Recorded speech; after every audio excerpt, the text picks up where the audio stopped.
Hey everyone, welcome to Stoney Sessions podcast. Let this time minister to your heart, speak to your spirit, and meet you right where you're at. Whether you're driving, winding down, or just starting your day.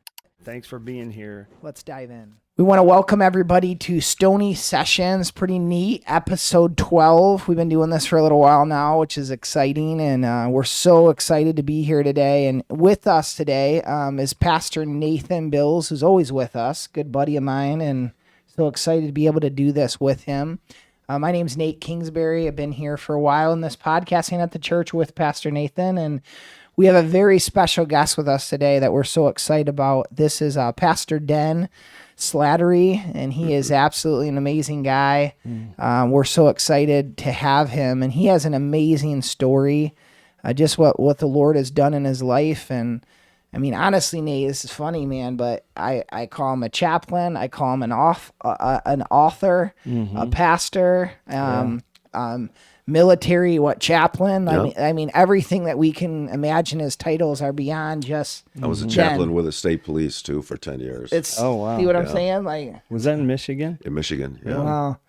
And a pastor at multiple churches. And Yep. Yeah, I remember when you came here, I was like, oh my goodness, what a gift it is to have. And I remember you came, we were doing a spiritual warfare series when I came, and you came up, and just I could tell right away that just the experience and the type of leader that you are. And we feel so gifted that you're here and excited about this podcast. Well, the church has been a blessing to us too, you know. Yeah, that's awesome. Well, let me go into this first question. We're going to get right into it. And really today, Nate, what I want to do and why I want to bring Den on is just from his experience in the military, what God taught him, being a chaplain, serving there. Yeah. And even this great ministry that he leads at our church with his wife called BYF, that literally when they came was like 15 people, and now it's like over 100 almost every week, and it's unbelievable what God's Our biggest attendance was 150. Yeah, It's crazy. So we're so excited about having him here, and so I'm going to start off. Tell us about how you tell us about your story and how you ended up in service, Den. Okay, well, I was raised in Jackson, Michigan. My parents would take us to church now and then, but really we weren't very religious. So by the time I became a teenager, I sort of gave up on the church totally and called myself an atheist for the next 10 years or so. Wow. But in the midst of all of that, I had a friend of mine who lived across the street, and he came home one day after having served in Vietnam in the 101st Airborne Division, and he talked to me for about 4 or 5 hours. And the next day, I went down and signed up with the Marines. Wow. And said, I want to do what he did. Wow. Did you have any kind of desire before that? Like, I mean, was it just out of that conversation, or had you kind of been thinking about? I mean, growing up, we played cowboys and Indians all the time, so you sort of pretend that you're the good guys, who are going to kind of save the day and that sort of thing. So, I mean, I think a lot of little kids go through that. Okay. And, but my dad had served in the World War II. Wow. He was on sort of the cleanup crew for Pearl Harbor. So he went to Pearl Harbor and stayed there for a number of months and so on, and then they sent him to the Pentagon. And anyway, so that was our family background. Wow. So you went and got enlisted. How long before you were like shipped away to boot camp? So the way they do it is that you sign your life away basically to the Marines. They say, we own you. And so they go through the oath of office and that sort of thing. And then they put you on a plane, send you out for us in Michigan, most of us go to California, San Diego area, Marine Corps recruiting depot. We got there at about 12 o'clock at night, and some guy with a Smokey the Bear hat jumps on the bus and starts punching people in the face, and it's like, was it really? What did I? Oh yeah. Does it look like on movies they always show it like that? Yeah. Is it really kind of like that? Yeah, they're not allowed to even swear at them anymore. Okay. Because too many recruits died in the process, and the Marines were sued a bunch of times and so on, both at Parris Island and at San Diego. So they're not allowed to do that anymore. But when I was there, they would beat us with their fists. They'd hit us with a rifle. I mean, oh my, it was. knockdown, drag out kind of. You know, they said they were trying to toughen us up. And so anyway, when we got our hair cut off, they said, you are not fit to wear the Marine uniform. You're going to take a shower. So they took us to this big shower stall and told us to take off all of our clothes, told us to go inside. And as soon as we did, they said, hit the deck. And we got down on the floor and they turned on the cold water and said, you are going to stay here until you learn the Marine Corps hymn. I didn't even know there was a hymn, you know, but anyway. You did you did then, though, didn't you? Yeah. So we learned the Marine Corps quickly. hymn. I always tell people every time I hear the Marine Corps hymn, I still have a warm feeling inside. Yeah, As I sure. remember that night. Wow. But anyway. Hold on. What were you thinking through that? Like, what are you like? What, I was what am I thinking, getting into? Exactly. Or really? What did I do? Oh, no. Do they give you a chance to like, No. let's say like back out? You're I in. mean, you Once you can sign it, you you're can in. go AWOL, but of course they'll tell you if we catch you leaving or whatever, we can either court-martial you or shoot you. Wow. So it's like they have a little incentive to sort of keep you in line, you know, and obeying the authorities is a pretty big deal. I mean, without authority and a chain of command, you know, we tell you to do something, you do it. And if you don't, you're going against the whole system. How old were you then? I was 19. 19. And then how long did you serve in the military? So we were there at the basic training for about 4 or 5 months. And then we went to, I went to advanced infantry training at Camp Pendleton. And then I went from there to jungle survival school and then POW school. And then they put me on a plane and sent me to Vietnam. Wow. How long were you in Vietnam? Toya Vietnam Hanam. That means I lived in Vietnam 2 years. 2 years. Okay. Yeah. So I did 2 tours there, and I lived in a village with the people. I went to language school and so on, and I was infantry, which means that a lot of people don't really understand this, but we would go out on patrol pretty much every day, looking for the enemy, and when we found them, we engaged them. So I had nightmares about that for years, you know. But anyway, that was what we did. And then I got into a special unit called a Marine Cap Unit. It's sort of a picture of that is on the front cover of my book. It's called Changed by War. And Can you see that for a second? yeah. Yeah. And so there's Vietnamese guys around us and so on. We lived in a village right with the Vietnamese people, and we would run patrols and so on every night to stop the enemy from coming in and stealing their food, raping the women, and killing the village leaders. Wow. So we did that every night. So, And, so this goes to a question that kind of goes with that, and you kind of shared a little bit, but tell us about some of the challenges that you faced in the military. Like, well, obviously the biggest one was Yeah. the war itself. But, you know, it's not really hard to pull the trigger. But sometimes you have survivor guilt, you know, later on because you see that you lived through it and some of your friends did not. And so we lost out of the several, I went over with several hundred guys, only 25 of us lived. And almost all of us have been wounded at least once. So the odds were pretty much against us, you know. The infantry that I was a part of represented only 10% of the guys who were there.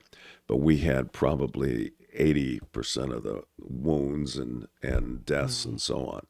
So it was pretty hairy, you know. I want to be careful how I ask this, Den, because I can't imagine the kind of like trauma and the things that you've had to go through. And I watch you just handle life and how you lead in our ministry here at the church. And I think it's when you got that, when you spoke for that Purple Heart recently and you shared from your heart, I think it was the first time that I kind of felt a little bit some of that pain that you actually go through. You even talked about at nighttime, you thinking in dreams. And let's say, when you come across someone who's experienced what you have, do you guys even talk about that, or what happens in that? Because I'm just curious.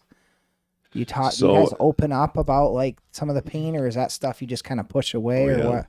I have gotten in conversations with guys who, see, not everybody who went to Vietnam even saw the enemy. Yeah. You know, a lot of them had jobs in the rear, like maybe they were working in the mess hall, maybe they were dealing with mail, maybe they were dealing with supply, maybe they were a liaison of some kind, you know. So a lot of them never even came close to an enemy, but we went out looking for them every day to kill them. And on the thing you were talking about for getting a Purple Heart and so on, one of the things that grieved me was one of the first times that I shot somebody.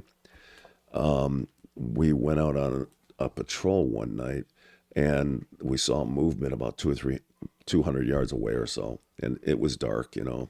But we called back to the rear, told them we had movements, you know, in our area. They said, well, nobody's supposed to be there, fire them up. And so we just started shooting, and about 3 or 4 minutes later, we were told to stop because we were shooting our own guys. These guys had decided not to obey the commanders who had told them to be someplace else. They decided to do what we call sandbag it. So they sandbagged their patrol, didn't go out on it. And because of that, we came in touch with them where we were, and we didn't know they were supposed to be any friendlies in the area. And so we fired them up.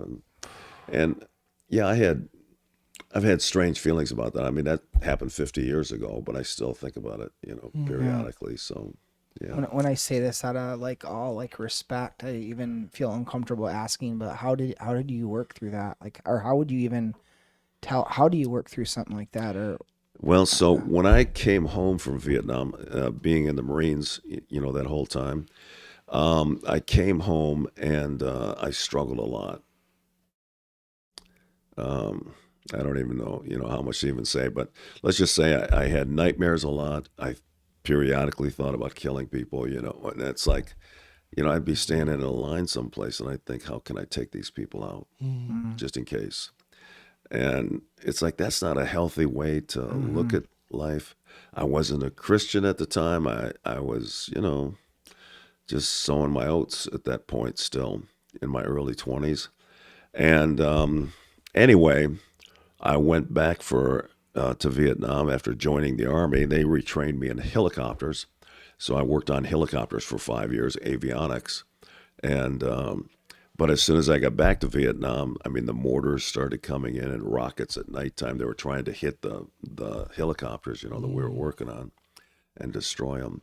And so every time I'd hear them coming, I would run into the bunker or whatever, try to hide from the explosions.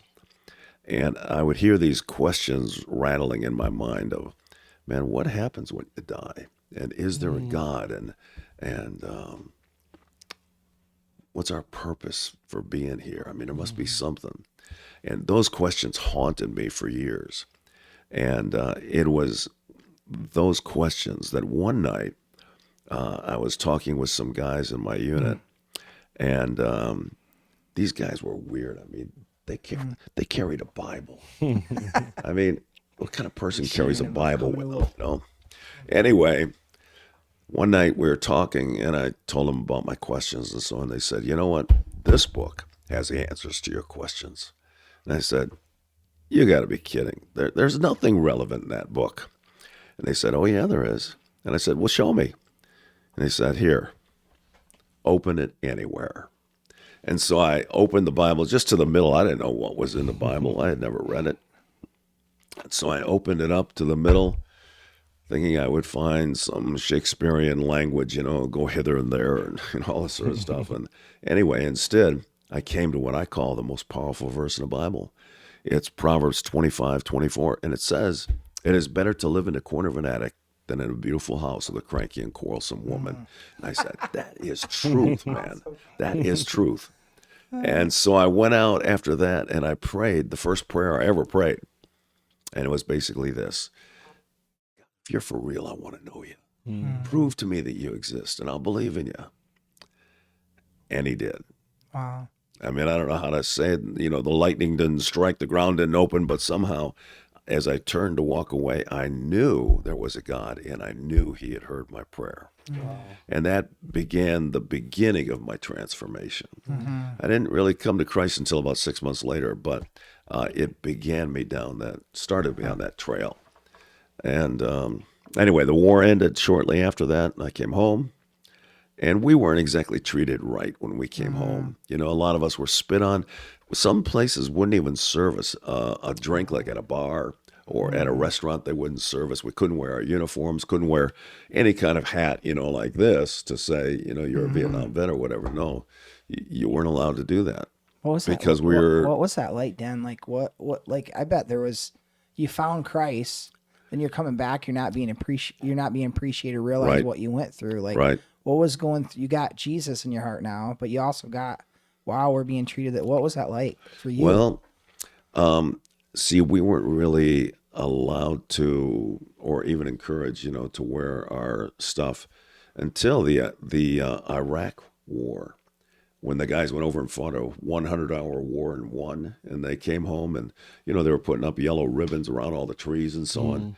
And a lot of us who had served in Vietnam, I mean, it's happened to me repeatedly. I'd drive down the road in some small town and they'd have all these ribbons up, you know, welcoming these guys home.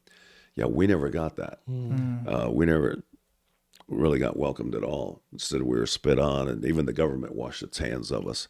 So I would drive down the road and I'd see that and I would just start weeping. I just didn't know how to control it or hold it back. I mean, so much of that was because, I mean, you guys came back, and if I remember right, I mean, not that I was alive at that point, but the nation was really divided. There were people's, protests going on perceptions, everywhere, sit-ins, you know, and all this sort of stuff, yeah. And so the government didn't know how to handle that. The colleges didn't know how to handle that. Yeah. And we didn't know how to handle it. Yeah. Because we felt rejected. And see, a lot of times in wartime situations, they would do a parade or something for the people who are coming back from the battle. They would celebrate that you're still alive, or, you know, you made it through it or whatever. And that, in a sense, takes away some of the guilt that you would feel from, I mean, war's a bloody mess, you know. It's like, you wonder sometimes, why are we even doing this? You know, it's like the politicians are the ones who send us over there and tell us to kill these people. We don't know why. You know, we just go do what they tell us to do. Yeah. And there was a lot of politics involved in the Vietnam War. And Am I right? Was the Vietnam War, did that go on for 20 years, or roughly 20 years? So it really, I mean, it started really in many ways from 1945. We had people over there. Okay. From 1945 to 1975. So we didn't have all of our troops there during that whole time, but we did have advisors and various things. The war actually ended in January, February 1973. I was there when it ended. I remember just throwing our weapons down and just walking away. Wow. I mean, think we were remember... putting tanks into the ocean, you know, just wow. dumping them in there. Wow. I mean, it was so crazy. It's like, it was like, why would we do that? Just like that. But anyway, I think I remember reading that there was like over 2 million, I think, American soldiers that fought, you know, over the course of that war. And you had said that you enlisted when you were 19, was it? And I that think was they the said average that was, age. Yeah, that was the average age I read too. And the numbers of people involved in the Vietnam War was really closer to 8 to 10 million. Oh, really? Okay. 8 to 10 million, yeah. Okay. And of course, out of that, 58,000 were killed, but several million, I think, were wounded in the process. I was one of the wounded ones. I was at a place where there was an explosion, and I got shrapnel in my face and my eyes. Couldn't see for a while, and they flew me out to a hospital ship, a Navy hospital ship, and worked on me and tried to fix my eyes and so on so that I could see. And thank God, at least I got it back so that I could see. Well, I feel like this is a good time for us just to honestly, Dan, thank you so much for your service. Thanks. And I mean, I don't even think we could really come up with the right words to say to you. Thank you for just even sharing what you have today. Even this, Nate, even like, it's just like, so you appreciate even all the more of everything that he says. Cause like you have an idea, we don't even have an idea, take that back, of any idea what it would be like. But even to hear, like, I mean, that's why it's so important, people to listen to this, to hear like this is what they went through. This is what they felt like, Yeah. you know? Well, I read this kind of in prepping a little bit for this conversation today. You know the term post-traumatic stress disorder, PTSD. They actually coined that term in After the Vietnam War. War.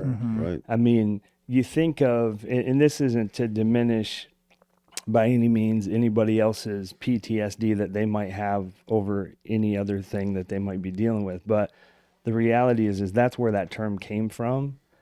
And then you think now about all the people that, you know, they kind of like stand behind that a little bit, like that they have that. But I mean, we've heard just a little bit from Den, you know, from his, you know, memory of what it was he saw, what he experienced, what he had to do. When you know, those kinds hear of some things. people talk about having PTSD, it's like, well, you know, my cat scratched me. I'm sure you and have to Yeah. feel that It's way. like, I mean, are you kidding me? Yeah. Your yeah. cat scratched and you're PTSD. Yeah. No, How hard is it then for you not to even say something in those moments? Like, is it hard? it is hard. Is it? Yeah. Yeah.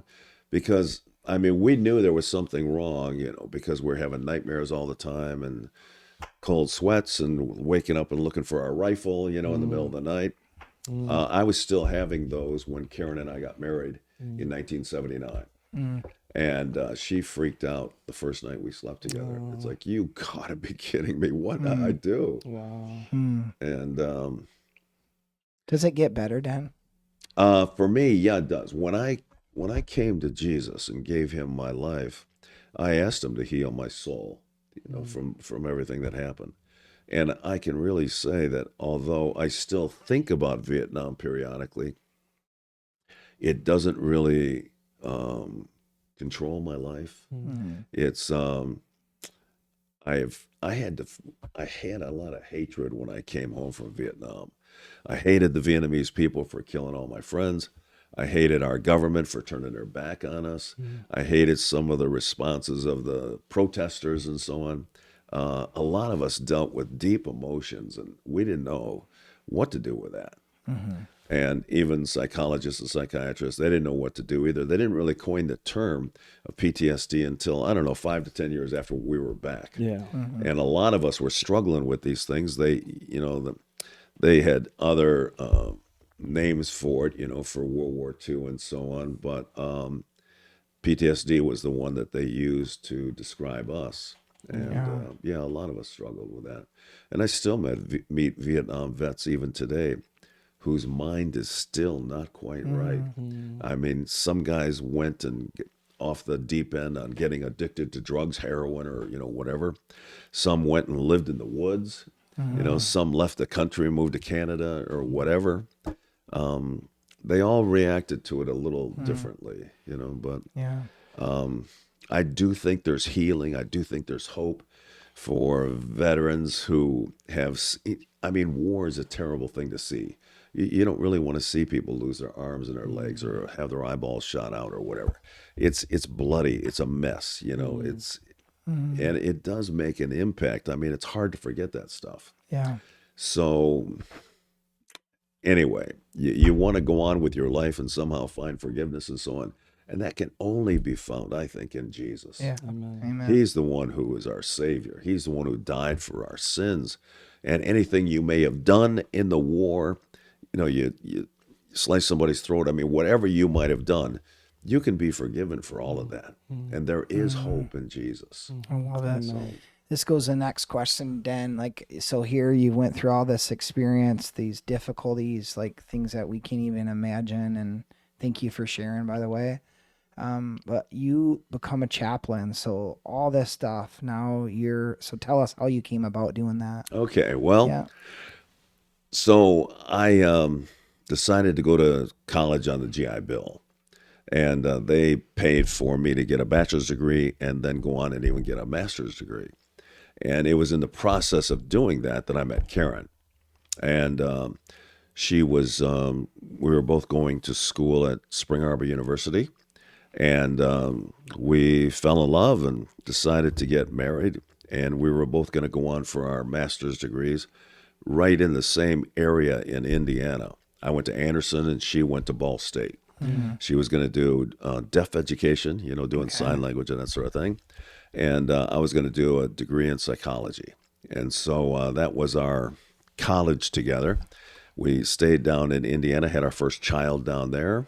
And anyway, when I was in Indiana, see, I've really felt a call to the ministry as soon as I came to Christ. I mean, like within the first month. But I had never met a chaplain really in the military who told me you need Jesus or, whatever. I never met anybody like that.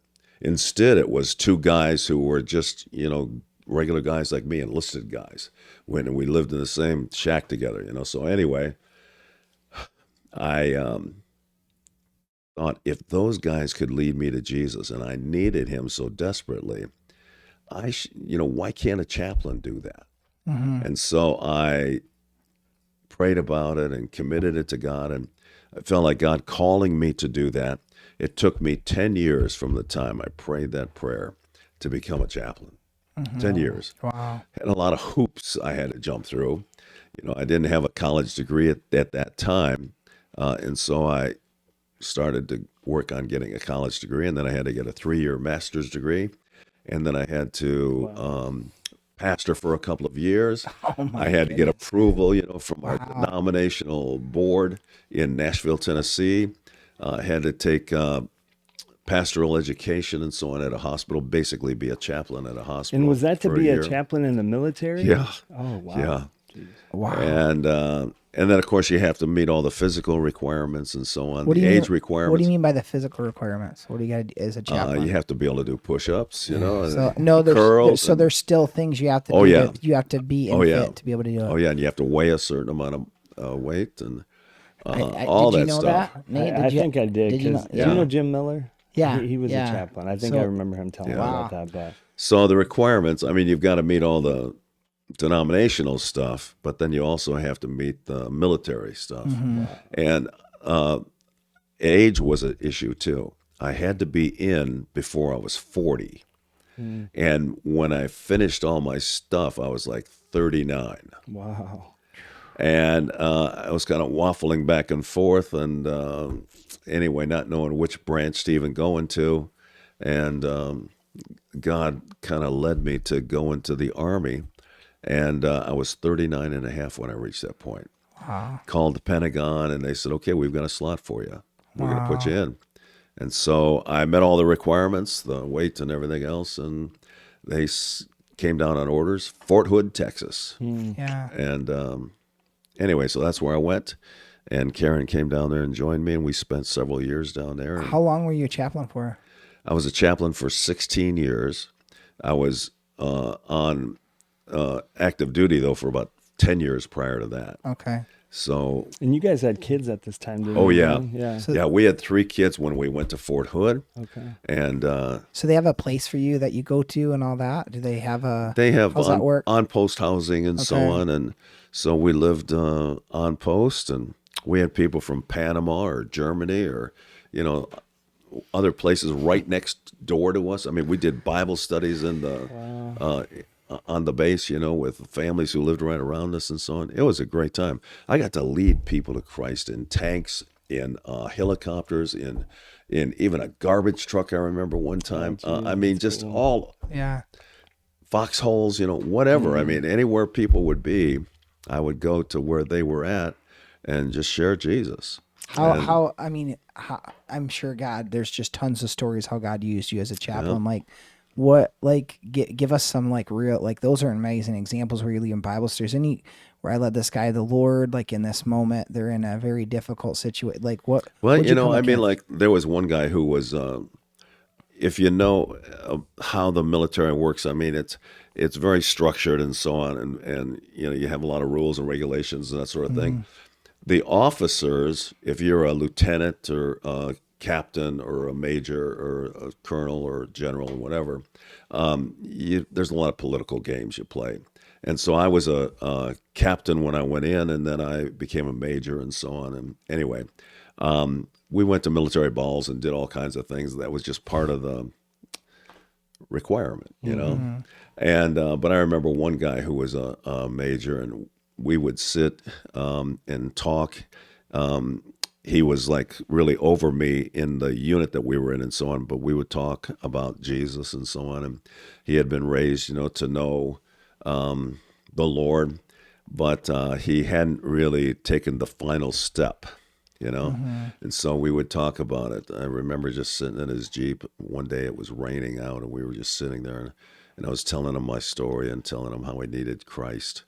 And he prayed and received Jesus. Wow. And but I mean, there are hundreds of stories like that, and it's like, it was such a great ministry. I loved it when we went out in the field, because I would do, every day was Sunday. I mean, that was our motto. So we would have services. I mean, it didn't matter. Think that way, Dave. It didn't matter if we only had 6 or 7 guys, or if we had a dozen, or if we had 20 or 30 or 40 or 50. Wherever it was, we would just have a service right wherever the guys were. I would oftentimes serve chow, because that was the only time everybody would gather together. And so I'd be right in the line serving the food and so on to the guys, and talking to them and praying with them sometimes, or asking them how things are going, or if there's anything I can do. And we did a lot of counseling during those days, especially for marriages. Marriages in the military, I mean, it's like 5 times as much as likely to get a divorce as you are with civilians on the outside. And we had a 24-hour hotline kind of thing, which I would often monitor. And, we had guys calling in who were suicidal, and suicide's a big issue among the guys. And again, it's just because you see these terrible things in war and you can't make sense out of it. And so you don't know what to do with all that. Yeah. And your mind is conflicted, and a lot of guys just give up. My brother-in-law, was in the military, and he said that the hardest thing, I just asking you if what you think about this. He said the hardest thing was coming back and not having the kind of brother connection that he had. Sure. To come back and try to maneuver, and even having a boss, and being in the position that he was in, and then trying to maneuver with this young kid who's his boss, and when he was in charge of leading a bunch of people. He even says I wanted to be a police officer. I tried to find all of these jobs where I could connect with the kind of brotherhood that I had from that experience, and I said I could never find it. So he struggled. How would you relate with that? Well, I became a police officer. I mean, I worked for the state police of Michigan for 10 years. But again, it was a good experience. Sometimes I'd have to give death notices in the middle of the night. Just walk up. I remember this one Hispanic family, and they lost three teenage boys one night because they were driving reckless on a back road. And they couldn't control it, and the cars wrecked, and they all died. And I had to go and deliver the death notice at 2:00 in the morning. Oh my gosh. That was tough. I had to do it on the military side too, because we'd have a helicopter crash or whatever. I remember going to Houston to deliver a death notice. And I got there, and then the family asked me if I would stick around and do the funeral. And so, I did the funeral. I was there for several days, and anyway, that's just a part of life. Yeah. And if you're going to be a chaplain, you're going to be called on to do that kind of thing. I had one guy in one of my churches. He had been in Vietnam. He was in an infantry unit just like I was. And so he and I had talked many times about the things we saw in battle and so on. And one night, his wife called me about 2:30, 3 o'clock in the morning. She said, "Den, you got to get over here right now. Wilbur is thinking he's seeing people in black pajamas all around the house. He's getting out his elephant guns. You get over here now." Oh my gosh. And so I went over and tried to talk him off the ledge, led him to Christ. We prayed. He was kind of struggling for several months. And so for several months, we had many meetings together and prayer, and I talked with him about it. At the end of that time, he said, "Den, I want to go back to Vietnam. I want you to go with me." And I said, "Wilbur, man, I barely made it out after being there twice. It's like the third time, man. They might take me out this time. I just don't know if I want to do that." But anyway, we prayed about it and talked about it, and finally I said, "Okay, I'll go with you." So we were going to go on a group called Vets with a Mission, and we were going to go over there and help some of the local churches and so on, and help a school. We had a medical team that went with us, and they went in to help the people in the hospitals and so on, teach them new ways of doing surgery and the various things. Anyway, so we went over there, spent 15 days there. It seemed like it was a great time. He smiled a lot. He laughed a lot. And when our time was up, we came home. 2 months later, he went into his barn and hung himself. And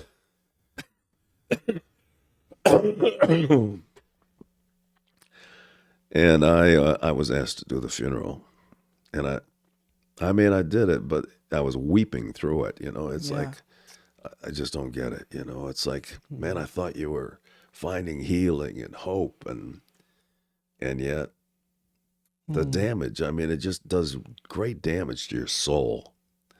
It isn't just so much a physical thing, but it's a thing of the heart. Yeah. And there is healing for it, I think. And I think Samaritan's Purse has been doing some good stuff, trying to take vets like up to Alaska or whatever, and take them on fishing trips and various other things, and trying to do some group things and so on. And they are helping some people. And there's other groups around that are doing similar kinds of things. But yeah, it does deeply wound you. So I never know, even as a pastor, like knowing what to say when someone like you shares something like that, Dan. But what I will say is, thank you for investing in him, pouring your life into him. You know what I mean? Yeah, I do. So you went with them. You were there with them.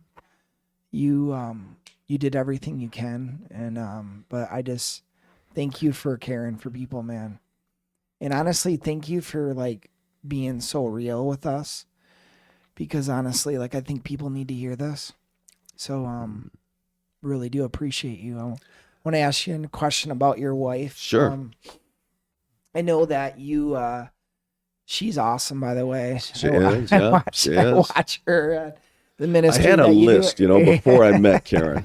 Here's what my Tell us wife about will her. look like. She's got to be able to play the piano. She's got to be able to sing. She's got to love kids. Be either a teacher or a nurse. I mean, I just had this checklist, and when I met Karen, I just started going through the list, and it's like she met everything. Wow. Yeah. And so we've been together now 46 years. Yeah. And I think we have a great relationship, and we do run the BYF program here at the church. And again, we have 150 older people who, senior citizens, they're on the end of life, and we want to try to share with them about Christ at least once a month or so, because, you're at the end, and it's like we want to make sure you're in the kingdom before you die. And so we talk a lot about hope, the hope of eternal life, the hope in Jesus, and how we can get saved and trust in him. And we've had quite a few people join the church. We've had quite a few people accept Christ. And we've shed a lot of tears there too, because we visit them in nursing homes or in their homes. We take them food. I mean, we just try to love them as best we can. They literally give their whole life to that ministry, Nate. You see that we too. do. Like, I mean, it like just everything. It takes every day of the week, basically. My dad goes to Nate, and he just it's a highlight for him. Like it's like, and I was thinking about like the example of a real church sometimes, and I know it sounds weird as a pastor to say this, but people come on Sunday sometimes, they sit, they listen to the message, they stand up, they maybe greet each other. There's some good interaction afterwards. Our church is a good home feeling church, Yeah. But when you go to BYF, you're sitting around a table, you're eating together, you're laughing at his wife, Karen, who is hilarious. She's funny. And they have a whole program. She writes her own joke every week and does skits, and oh man. And literally they're in line, they're sitting at the tables, they're laughing, there's music, there's jokes, there's presentations on the screen. Yeah. There's dessert, amazing. Which I try to keep my dad away from dessert table. And then Den comes up and gives a message. A word from the word. Yeah. And honestly, it's the people that go there. And if you're a senior and you're listening, like if there's anything you could do, if you live around here, go to BYF. The ministry is Do you agree, Nate? Amazing. Oh yeah, 100%, dude. I wish I had like a fraction of the energy that Karen has. She's incredible. But it's such a I mean, it's just a family. I mean, people they look forward to it, and we have other people at the church. They run around this community and tell everybody they can about it. So it's like we've even had your it's like kids, a youth group. Yeah. Even your kids have told people to Yeah. come. So basically it's like been a great. youth group for older folks. Yeah. But yeah, we're so blessed as a church to have that. And we have taken the people on bus trips. I mean, we'll rent a bus and so on and take them down to like down into Kentucky to Creation Museum or to Noah's Ark. Yeah. We've taken them to Shipshawana several times. We've gone to Turkeyville a number of times.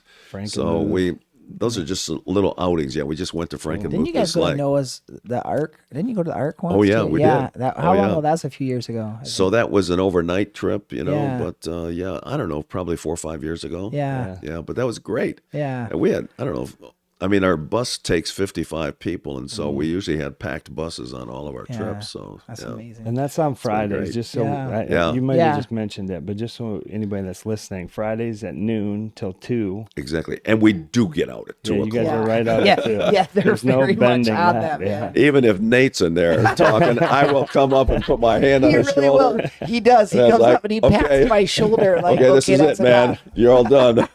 That's awesome. It's fun, though. That's great. We laugh a lot, we cry a lot. We pray for each other every week, and Yeah. so it's been a great ministry. Well, Dan, as we start to kind of conclude this or start Sure. to close this up, what would you say maybe to like the everyday person? What are some ways that like people like Nate and I, people like, the rest of our church who didn't serve in the military, what are some ways that we could really do our part to honor like vets? Just a couple weeks ago, I know it was Veterans Day. Sure. But what are some just ongoing ways that we can be mindful of really caring for those who fought for this country? Because what's the saying? Some gave all gave some. Sure. You were a wounded Right. vet yourself. Are there any ways that you can think of that we can really encourage, come alongside? It's like, we don't really know how to act a lot of times, even when people say thank you, it's like we don't know quite what to say about that. But I think just appreciating the folks who are there, recognize them, like both of you have done that in our, morning services and stuff like that. It's a small thing, but yeah, it does make us feel more at home, I guess you might say, and more welcome. And I don't really know what else to say. Yeah. That's enough. Yeah. It's like we're not expecting you to understand what we had to go through. But again, just sort of a welcome home kind of thing, it's. Do you feel that people do that now? Like if you wear your hat, do you feel like there's more of a, Yes. like where people say thank you for your service? Yeah. Yeah. What does that do when you hear that? Even though I know you're a very confident person, I know you're a person that doesn't always feel like maybe you need that, but what does it do to hear that from somebody? So, what it often does is it takes me back to Vietnam, and I'll remember the guys that we lost, the guys who got shot, the guys who died. I remember carrying 6 guys out in body bags, because we were surrounded by the enemy and we couldn't get a helicopter in. And so we had to carry them up a mountain. And, there'd be 3 or 4 of us, on each body bag, and it's heavy. And it's 100 degrees or more, and you've got your own weapons and, at least 50 pounds of gear, and you're trying to carry these dead guys up a mountain. And it marks you. You just remember those things. And sometimes when people say thank you, you just look back at it, you wonder, with all the politics that went on with it and so on, the government lied to us. They didn't tell us the truth of what was even going on or why we were there. Or, so many things took place that we felt betrayed by almost everybody. And so how do you fix that? I don't know. I mean, just love them, pray for them, encourage You know, some them. simple ways. I know, like, some people, every time they see somebody with a hat on or even a sweatshirt, Yeah, you know, they'll walk right up to them, shake their hand, and thank them. yeah, I've known a lot of people who you'll be sitting in a restaurant, you'll see somebody with a hat on Yeah. or, you know, again, some kind of paraphernalia, and people that'll just buy them their meal, just simply out Which of is just showing awesome. them love. Have and, you had that Yeah. happen before, Dan? Oh yeah, I've had it happen many times. Yeah, that's Yeah, awesome. and that's great. Yeah. I think, And it's usually a surprise every time it happens. That's It's like, great. wow.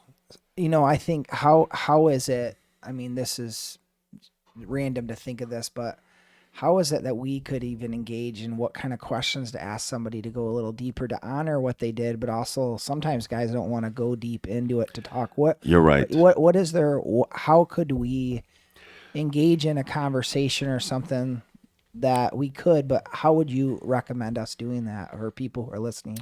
I went to a VA. I was asked to come in and talk with some Vietnam vets, and I went in and I met with a group of them, and I asked them what was going on, and they said, "We're here at this VA clinic. We're looking for help, but the people running this show, they keep sending us out 17, 18-year-old high school students who don't know anything about who we are or what we're doing.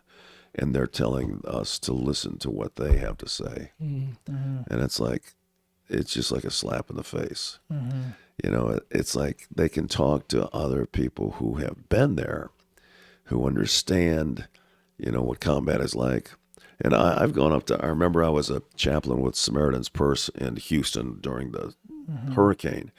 And we were going house to house and basically knocking down all the walls, pulling out the furniture, just putting everything up against the curb outside. And I met one guy there who had been a gunner in a Marine unit. And he started telling me his story. And we just stood there. I mean, I was there to help him, but he was really helping me too. And we both just started weeping over the things that had taken place. I understood him, he understood me, and we just connected. And that doesn't happen all the time, but just once in a while. Again, we're not expecting you to understand what we went through, and we're not, a lot of the guys would not even ask for prayer, even though they really need it. So I would say just offer to pray for them. You know, can I just pray for you? Prayer is a gift. Yeah. It's a gift that we give to people. And obviously, if you have tracts or something, you know, you can share that with them, because then they can go home and read it and think about it, you know. And so I've published 12 books, and I've done dozens of tracts for not only just me, but for other people as well. And I like handing out tracts and just giving them to people. And we've had lots of comments from many people around the world who have read them and said, "Man, that really touched my heart." So It's a little different in thinking this, but I want to just remind everybody who's listening too, prayer doesn't need to be a close of a conversation that we have with people. Prayer, sometimes I think people use prayer to say, well, we're done with this conversation now. And prayer is a chance to encourage and uplift and help people. prayer is powerful. I know. I was just thinking about how people use prayer to just close out at like a time. And like, that's not an example what he's talking about of a prayer. A prayer might be in the middle of caring for this man. It opens up tons of dialogue after the prayer, and taking the time to just sit with people and what they're dealing with. Yeah. Is so And I would huge. say, don't be weird about it. Don't try to, you know, stand on top of a table and, you know, Yeah. embarrass him in front of the whole group or whatever. Yeah. You know, Yeah. just put your hand on his shoulder and just say, "Man, let me pray for you." Yeah. Yeah. That's a gift. It's a wonderful thing. Dan, if you could like in closing, like if you could look into the camera, like it's right over here, and Okay. just share from your heart, maybe for what you want to tell people who maybe it's a veteran, maybe it's a church member here, and this is how they need to understand, or just share from your heart. Well, I would say, first off, that everybody is fragile. I mean, we all have days when we're more vulnerable than others, and any of us can be hurt deeply by comments of others, by experiences that we have. You know, if you've been in a place where there's been an attack or an explosion or something, or even a bad car wreck, I mean, you might never forget what happened there. And of course, if you're in combat, the same thing is true there. But there's hope. There is hope for healing. There is hope for a better day. And I would say, don't kill yourself. Don't go off that ledge. Find somebody that you can trust, somebody you can talk to. Find somebody who will pray for you and help walk you through that. Because there is life even after terrible things have happened. So I would encourage you. God can hear you no matter where you are. Just say, God, help me. I did that, and it helped me. And I'm sure he can help you as well. It's powerful. Dan, I'm just could you just real quick on maybe in another way, just to let people know, a little bit about BYF and how people could come, because this is a ministry that if you're a vet, I would encourage you to come. Like if you're a person who is a senior, just a little bit about that ministry so that people would know, kind of going on a more of a plug to that ministry. So my wife and I have been running this program for going on 8 years right now. And every noon on Friday, unless it's a holiday, like on this coming Thursday is going to be like Thanksgiving and so on. And so we won't meet on that Friday because it's too close to a holiday. But as long as it's not a holiday, we meet every Friday from 12 to 2. And again, it's food, fun, fellowship, and faith. Our motto is, you're not dead yet, let's have fun. And so and we try to do that. We try to laugh and we try to enjoy each other. We play games, we sing songs, sometimes even hymns. I don't know. It's just a great time. And the food is usually good. Everything's free. It doesn't cost you anything. All you have to do is show up. So every Friday from 12 to 2 here at Stoney Church. That's great.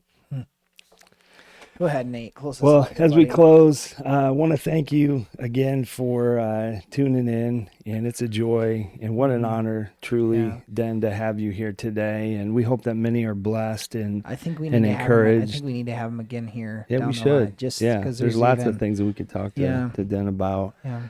But truly, we feel honored that you've shared your time with us today. And make sure that as you listen to this, if this has been any kind of an encouragement and inspiration to you, that you would share this podcast. And we are on Apple, Spotify, YouTube, and Amazon. So Good all the job, different mate. platforms. So if you're on YouTube, what do they look for?